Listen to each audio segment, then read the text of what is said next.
ஒரு துரோகியாய் தூரமாய் விலகியே நின்றேன். பலிபீடமாம் சிலுவையில் அன்பினை கண்டேன். ஒரு துரோகியாய் விலகியே தூரமாய் நின்றேன். பலிபீடமாம் சிலுவையில் அன்பினை கண்டேன். தூய இரத்தத்தினால் கழுவினீ என்னை உயர்ந்த ஸ்தானங்களில் ஏற்றினீ. தூய இரத்தத்தினால் கழுவினீ என்னை உயர்ந்த ஸ்தானங்களில் ஏற்றினீ. பிள்ளை நான் என்பதை உணர்ந்தேன். அன்பின் ஆழங்களில் தொலைந்தேன். பிள்ளை நான் என்பதை உணர்ந்தேன். அன்பின் ஆழங்களில் தொலைந்தேன்.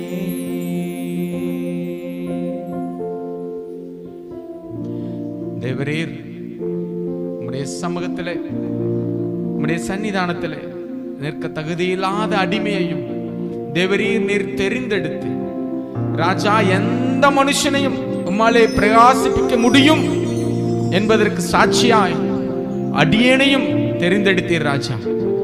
உம்முடைய மேன்மையை மகத்துவத்தை காண்பிக்கும்படி ஒன்றுக்கும் உதவாத எங்கேயோ தூரமாய் துரோகியாய் வாழ்ந்து கொண்டிருந்த அடியேனை உம்முடைய சொந்த இரத்தத்தினாலே கழுவி பிள்ளையாய் மாற்றி உம்முடைய இரத்தத்தின் நிமித்தம் அடியேனை நிறுத்தியிருக்கிறீர்கள் ராஜா.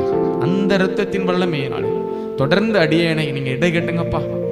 அடிமையை மறைத்து நீங்க வெளிப்படுங்க. உம்முடைய சத்தம் தொனிக்கட்டும். இஸ்ரவேலுக்கு அவன் மீறுதலையும் யாக்கோபுக்கு அவன் அக்கிரமத்தையும் அறிவிக்கும்படிக்கு அப்பா என்னுடைய ஆவி அருளிய பலத்தினாலும் பராக்கிரமத்தினாலும் உன்னை நான் நிறைத்திருக்கிறேன் என்று சொல்லிய வாக்குப்படி ராஜா அடிமையை உம்முடைய ஆவியால் இடை கட்டி நீர் பயன்படுத்துவீராக, நீர் பலப்படுத்துவீராக ராஜா. தொடர்ந்து அப்ப ஒவ்வொருவர் இருதயத்திலும் நீங்க பேசுங்க, நீங்க இடைப்படுங்க. யாரும் மனித சத்தத்தை அல்ல ராஜா, உம்முடைய சத்தத்தை கேட்க தங்கள் இருதயத்தை திறந்து கொடுக்கட்டும். இயேசு கிறிஸ்துவின் நிதான நாமத்தில் ஜெபிக்கிறோம் ஜீவனுள்ள நல்ல பிதாவே, ஆமென். ஹல்லேலூயா, ஆமென்.